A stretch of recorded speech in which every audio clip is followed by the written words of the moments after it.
Erin O'Hearn, thank you so much for coming on board on Healthcare Unfiltered. Your first time around. It won't be the last, I promise. Oh, I hope not. I've been looking forward to this since we met a couple of weeks ago.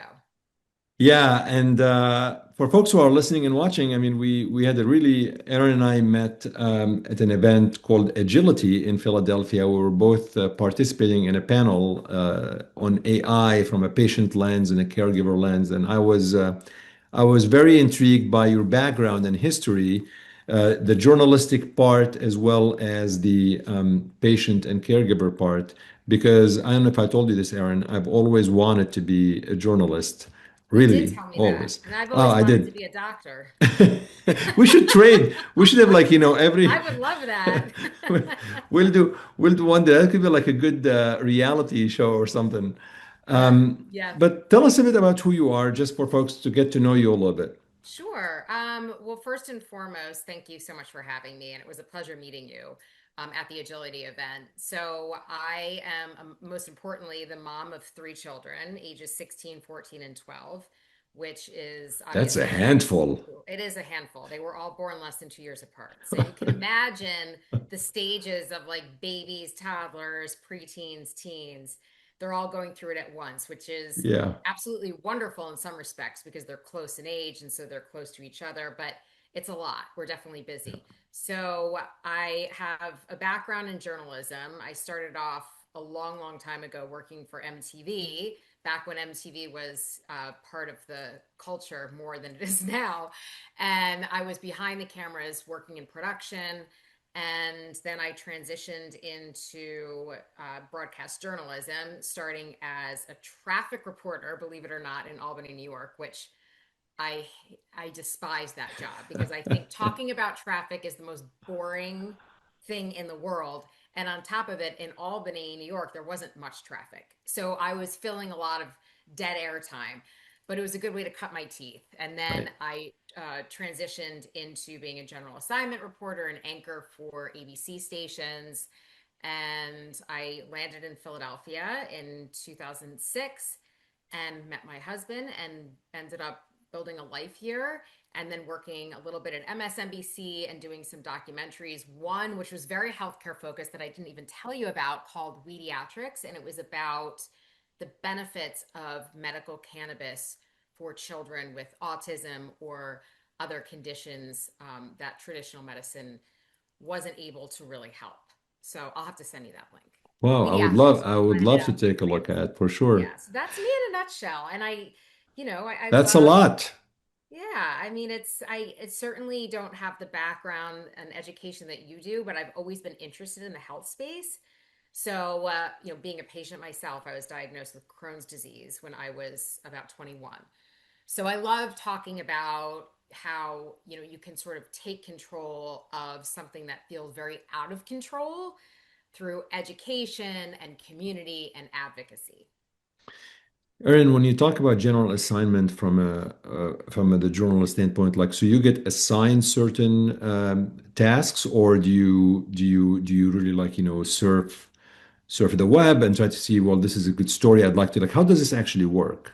Yeah, so it's a combination. When you're a general assignment reporter, obviously your first priority, especially when you're in local news, is always what's happening locally that day that is very time sensitive and that needs to be broadcast immediately. So, breaking news is everything from there's an enormous fire in, a row of townhomes to in unfortunate cases, a police officer was shot in Philadelphia and the killer's on the loose. So um, then there are lighter days where there doesn't seem to be as much news that is quote unquote given to you. And during those times, you really have to dig.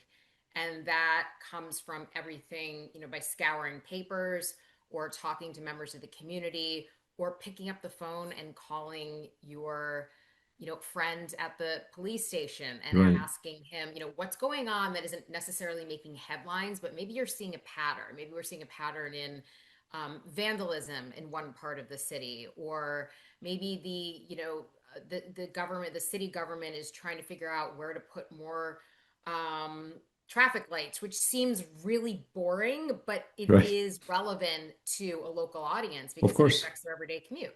Of course, I mean, a lot of people, frankly, watch local news and they probably could care less what's happening in Afghanistan or wherever it is. Yeah.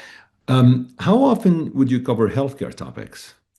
So I would cover it pretty regularly as I progressed when I was a reporter and anchor here at 6 ABC, the local ABC station here in Philadelphia. There were times when I was assigned specific healthcare segments, and we worked on some of those segments. They were sponsored by hospitals in Philadelphia. So they would, not that it wasn't news, but it was more of a feature piece, so to speak. So they would give us a topic where the hospital or a specific doctor was really focusing in on. Whether that was, I'll give you an example, there was an eating clinic for young children who were really picky eaters, but beyond picky, like it was affecting their health.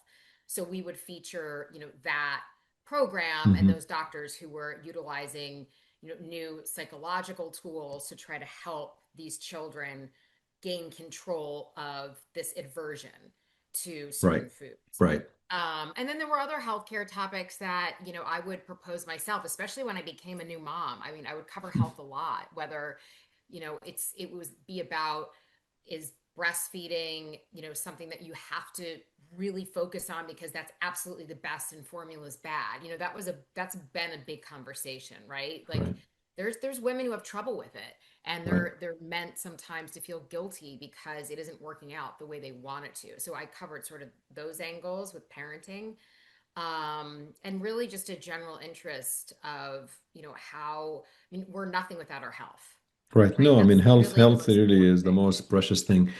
From a reporting perspective, how do you distill the sources that you are reporting on uh, to make sure they're accurate? And I only ask that because the term misinformation or disinformation has been now, it goes viral every time you really look everywhere. Right. And I have to wonder how much of misinformation is information that we just personally don't agree with. In other words, you tell me something, I'm like, oh, this is misinformation from Erin, just because I just don't agree with your view, Right. versus there's an objective assessment to the information to decide how accurate versus how not accurate it is.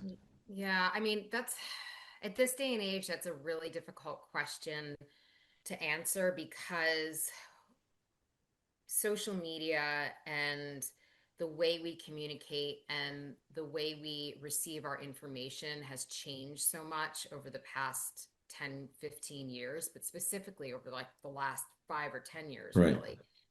And, I think you make a good point, which you sort of answered the question is people really aren't looking at where am I getting this information? Is it not true? It's based on their own opinion or what they Right. want to hear.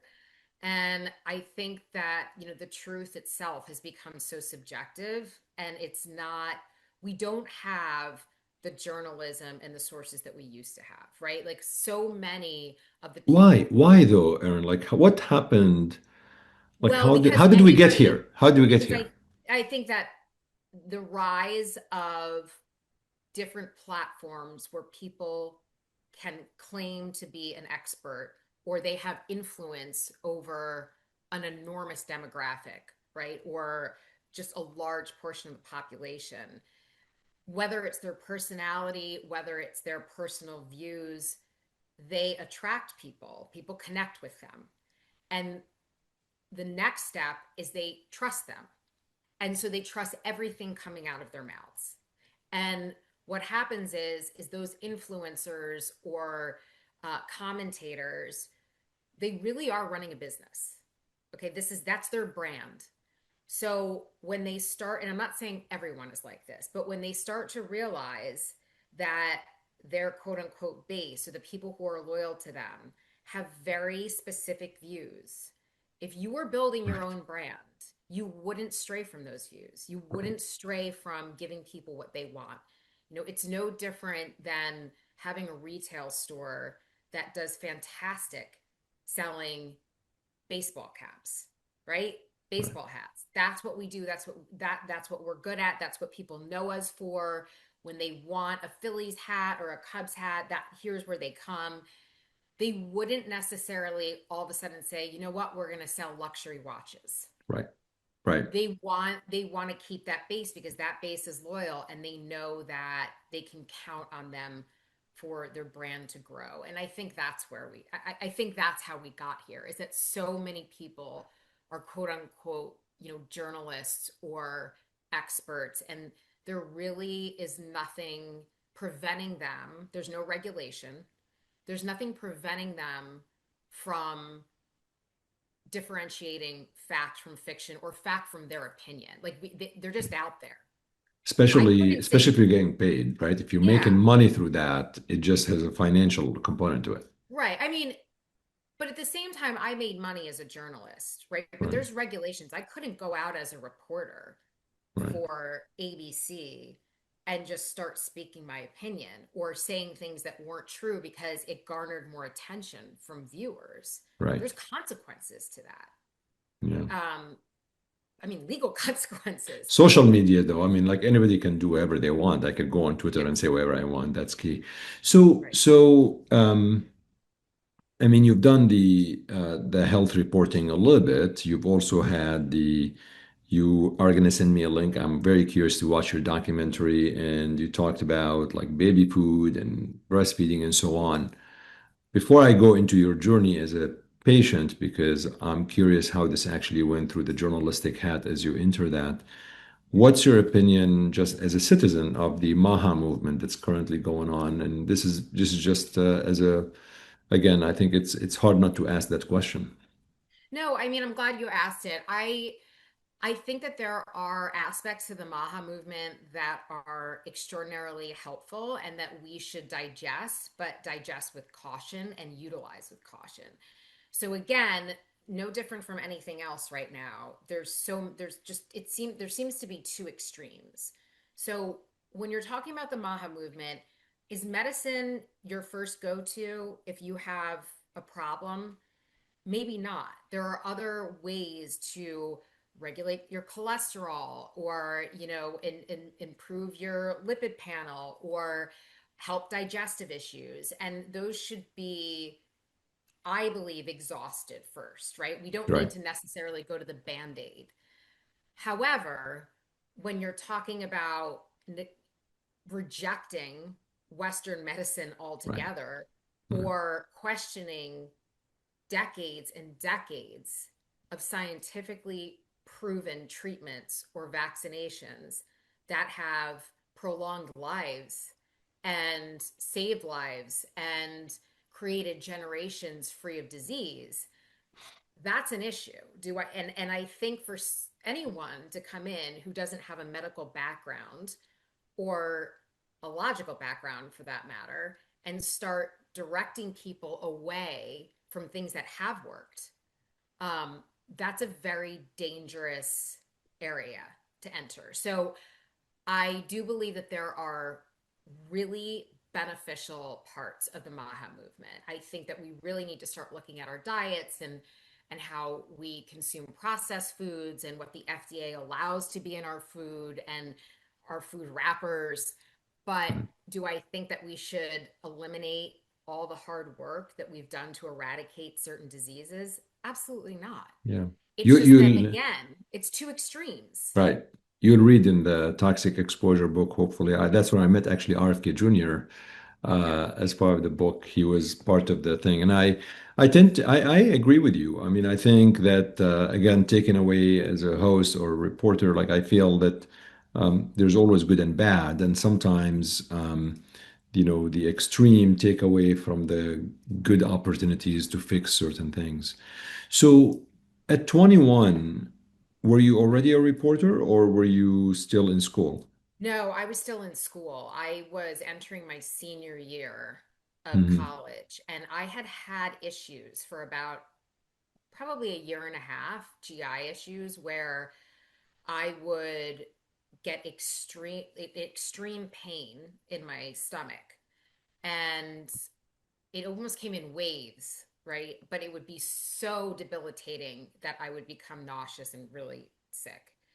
So I went to school at Cornell University, and I had gone to the emergency room a couple of times. Not a lot. I mean, just a couple of, probably twice over the course of a year. And they diagnosed me as having a IBS. virus, or what was it? IBS.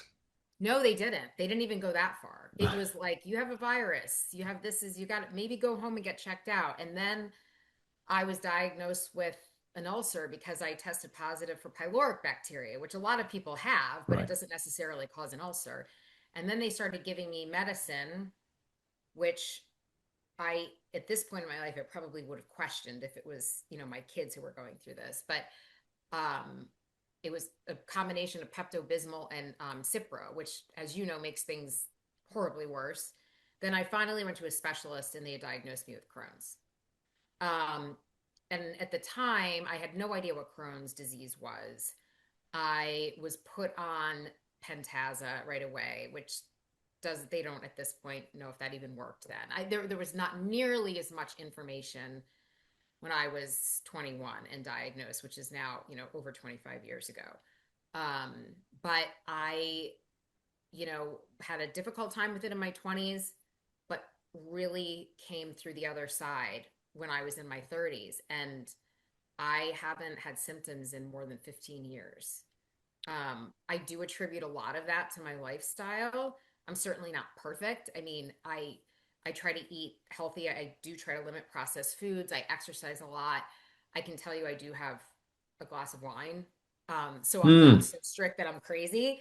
But yeah, I've been extraordinarily lucky considering what I've witnessed some patients go through.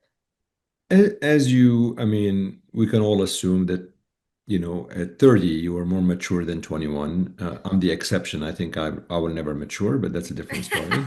I doubt But that. but I guess my question is, as you matured career-wise and just from a personality standpoint, how would you describe your journey through the healthcare system? Yeah. Because I do think that it's important to understand what patients go through as they go through the healthcare system, which is not really the easiest system in the world. And probably at 21, you just do simply what they tell you and so on. But things do change as we get older. So tell us a little bit how this actually changed.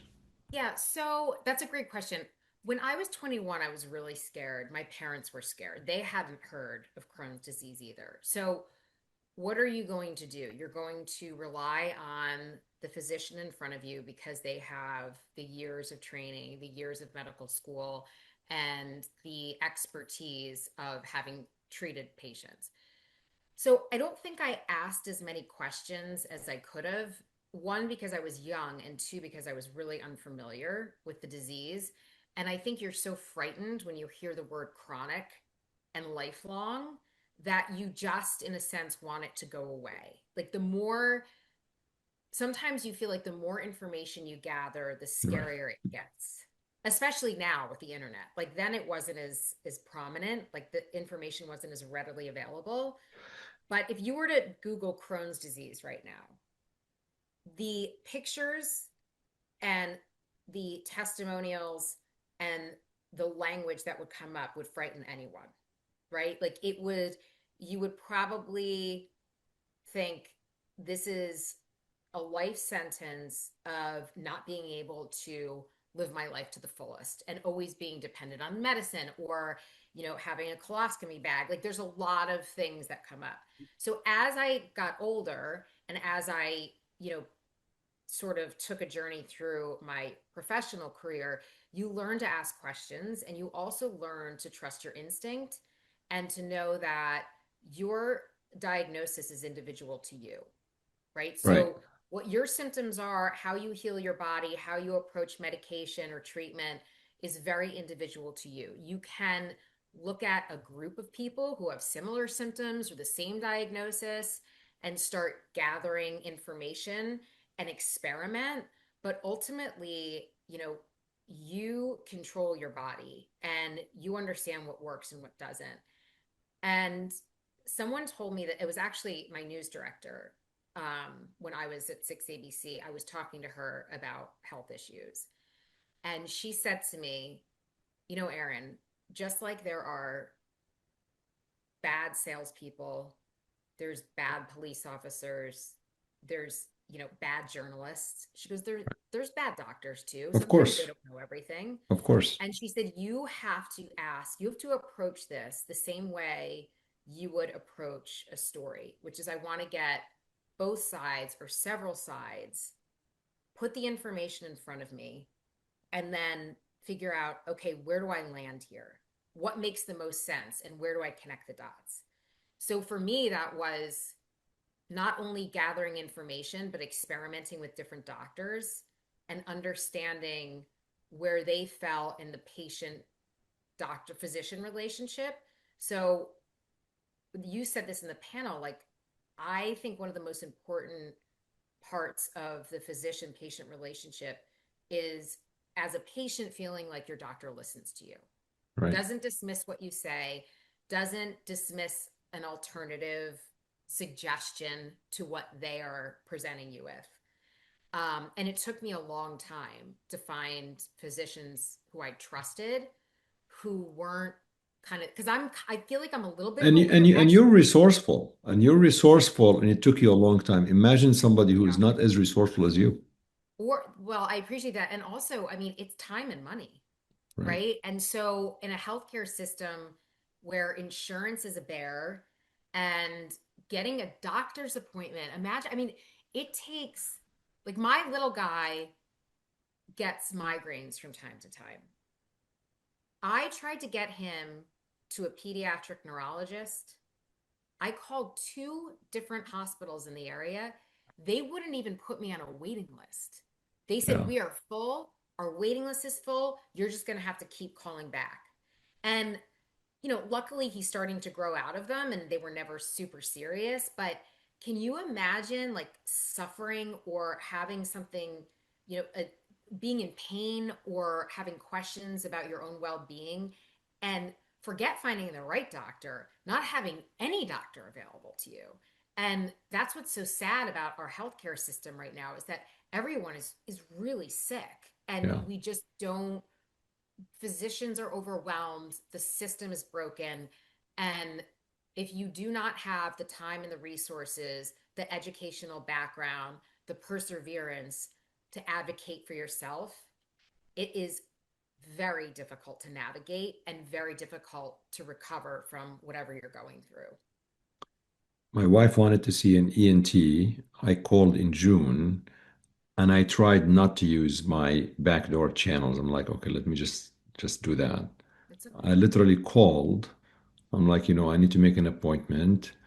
And I did introduce myself. I said, this is Dr. Nabhan. I'd like to make an appointment for my wife to see blah, blah.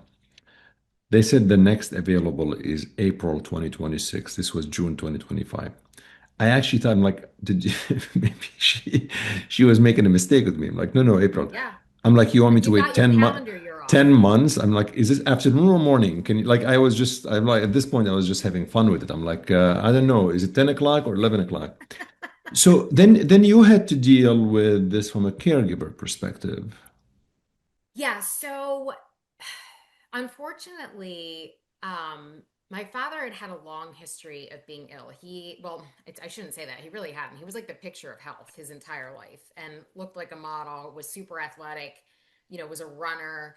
And when I was 32, I think I was pregnant with my first child. He had been diagnosed with lymphoma. And he first thought it was going to be 6 months of chemo, you're done, out of here, it's a distant memory. It didn't turn out that way. He ended up going through a lot of different treatments and eventually had a stem cell treatment, which saved his life. But he was never really the same. He had always had different health issues, which, is part of graft versus host disease and just the amount of toxins your body takes in during that process of trying to kill the cancer. So unfortunately, a few years ago, he was having symptoms, which I think were overlooked by his primary care physician for probably reasons I mentioned, that doctor was overwhelmed and overworked, and there were a lot of things going on. And he was diagnosed a couple of months after with esophageal cancer. So I, unlike you, I wasn't going to be afraid or hesitate to sort of call everyone I knew and use, my own relationships within this community to try to get him into a doctor at Penn, which we did. And he and my mother moved in with us because she had gone through as a caregiver before so much. And now you're fast forwarding 15 years later, in addition to there being a big difference between, you know, 58 and 70, right? Or 72. It was the entire process of being a caregiver for that long, I think had exhausted her, and she couldn't do it alone, nor we didn't want her to do it alone. So they moved in with us, and I quickly recognized how it would have been impossible for them to do it on their own. Number one, because you're going through so much emotion with that kind of diagnosis. I mean, esophageal cancer is a really, as you know, very, very serious cancer, and it's a lot of treatment. And number two, the way that the hospitals were communicating. My father was pretty, up to date on technology and how to communicate through email and portals. But if you can imagine not feeling well, facing what is, pretty much like a doomsday scenario and trying to decipher through all the information, it's not fair, and he couldn't mentally do it. So, I found myself in a position, and my brother and sister were obviously part of his caretaking as well, but they were up in upstate New York. I found myself in a position where I was caring for him, partially my mom, and then my kids and them and myself, because at the time I had gotten news that the Crohn's was getting worse, even though I was feeling fine. So I was balancing all of those things, which were really difficult. And then my own emotional reaction to my father, who was, my hero and always as tough as nails and, kicked cancer's butt for how many times, was not himself. And we tried our damnedest, but the treatment was so difficult for him. And I just think his body was tired. And so, but let me backtrack to your question, because I could talk about this forever. But as far as putting in my journalistic skills in that context, Well, and more also technology. I mean, I think yeah. that will be interesting to know your views into how do you take AI or other technology to alleviate the burden of caregivers. It's real. And would AI have made the journey of you, your dad, what happened with the kids? I mean, would have made either like, I mean, AI is here to stay. I think it's very clear, it's very obvious. So I want you to think through how would you take that and how would this actually help everything that you went through over the past 20 years? Um, I think AI, if it could translate what was going on in layman's terms, and so when my father, when we were sitting in the doctor's office for the first time after when he received the diagnosis, the doctor was well respected, had a really good track record medically at the hospital. Um, I don't know if he treated it with a very laissez-faire attitude. And we talked about this in the panel, but sort of having someone or something be there and express more empathy and more understanding and being more of a listener. So it was, because it's intimidating to be in a room with that physician who feels like he's going to give the diagnosis, give the plan, and then leave, right?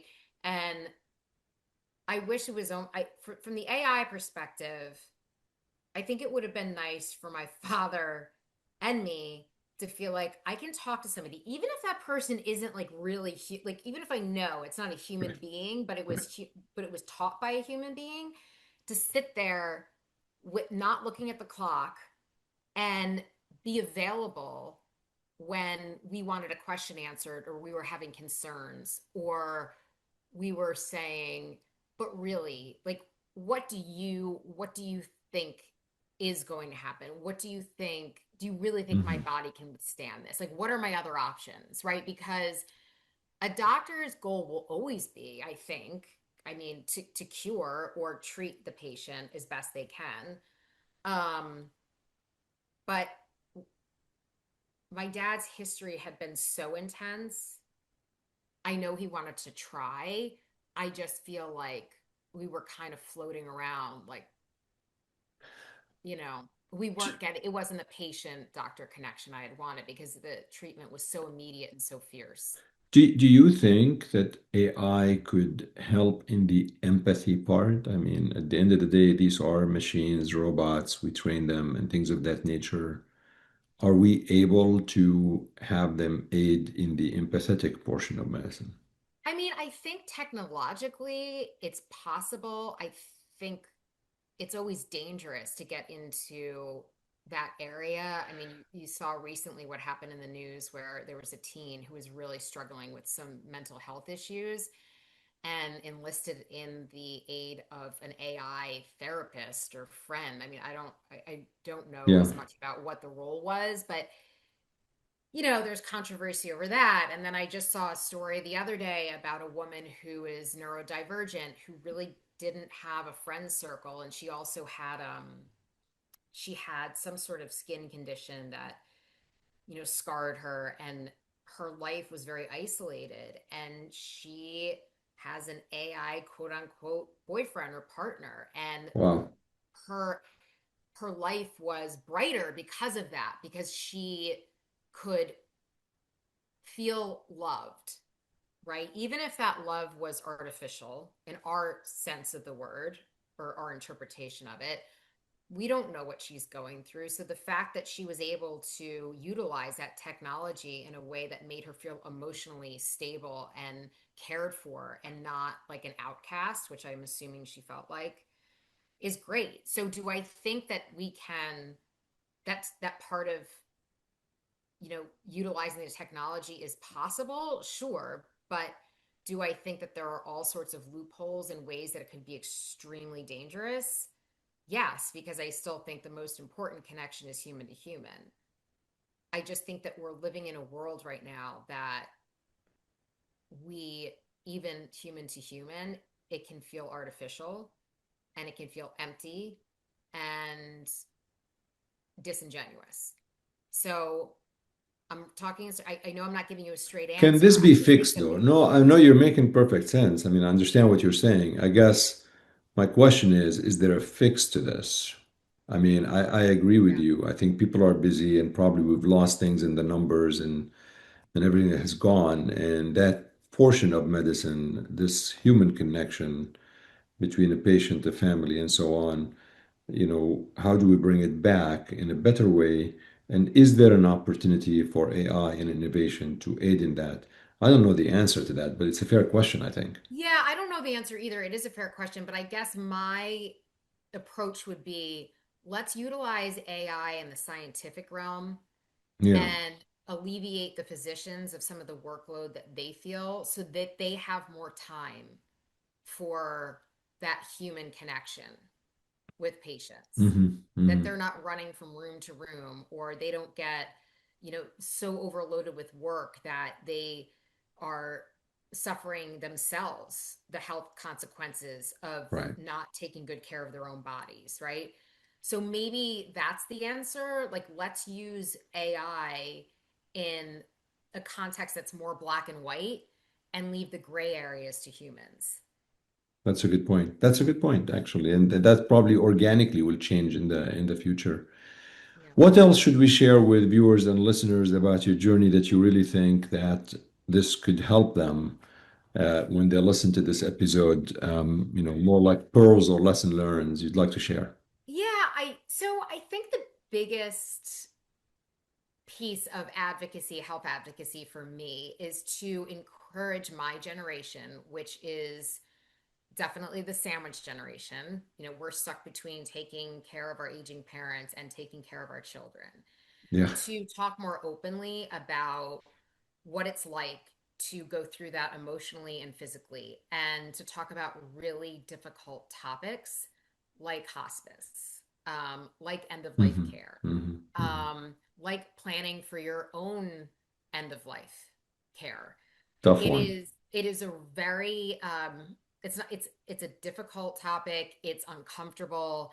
It's no one wants to stay, have a glass of wine on a Friday night and talk about, what they're going to do in the case of their death, or, what am I going to do with my parent when they are no longer able to make decisions for themselves. But if we don't talk about those things, it leaves you really unprepared, and it can lead to a lot of guilt and a lot of questions. And um, I think, when I was in the role of a caretaker, there were a lot of people who weren't very open about their own experience with hospice or their ailing parent, because they don't want to scare you. They don't want you to feel hopeless in your situation. But I think it's important to give them accurate, unfiltered, just like your podcast name, information about all the different possibilities. And that, just like anything else, end of life care looks very different for everyone. And Yeah. to ask for help. I mean, that's my biggest piece of this. I also think talking to your children, I mean, I guess I'm really thankful in a way that my father, who lived 350 miles away for their entire lives, was able to spend 3 months with them, right? Even though it wasn't under ideal circumstances, they were able to see that this is what you do as a family. You take care of your loved ones, and you have to you have to be brave, and you have to understand that this is part of the life cycle, right? Yeah. um but like, there were some regrets that I had. I mean, when he got really sick, he didn't want them to see him, Right. and I was afraid for them to see him too when he went back on hospice up in New York. And they told me, they said, we wish you would let us say goodbye. Yeah. And like, all of those things, I feel like we would talk about more as a community, because I don't think that they're addressed enough. Yeah. Well, I mean, I really appreciate your candor. I appreciate you spending time with us. My ask is hopefully, if your time allows, to continue reporting on that human element and the intersection between humanism and innovation. I think Yes. that as I talk to a lot of people in my daily life about how they perceive some of this innovative thing, the common theme I always hear is that we just don't want to lose that human connection. And I think the more, from a journalistic perspective, the more you shed light into that, I think it's going to capture a lot of attention. And hopefully, this will raise more awareness.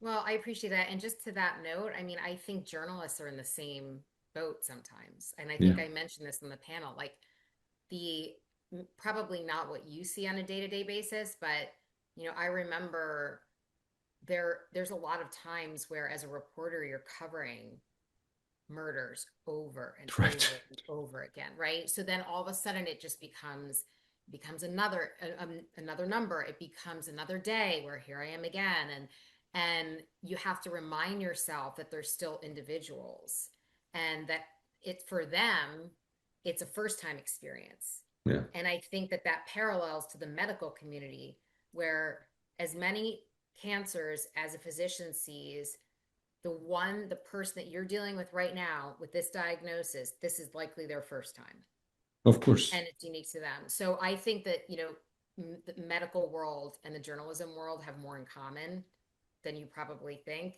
Most, not you personally, but that Yeah, people no, I probably think, understand. because of the burnout factor and just growing numb. Um, Yeah. and there's a whole other social media where we all become numb, but that's for another time. Burnout is real. I mean, burnout Yes, is real. I've argued actually that I'm very sympathetic and empathetic to the burnout in healthcare because not only because I'm a physician, but I think because I see it. But I always challenge people. This is not the only profession that there's burnout. There's right. burnout in finance, in journalism, in everything. So Yep. Erin, thank you so much for coming on Healthcare Thanks for Unfiltered. Really having me. appreciate, and I hope to have you back again, maybe in several Absolutely. months, and we'll talk a little bit more about, maybe next time I'll just have a chat bot talking to you instead of me. Oh Just looks gosh, like please me. don't. Yeah, man, you won't know. See, I'd you rather won't talk know. to you, but yeah. You won't know.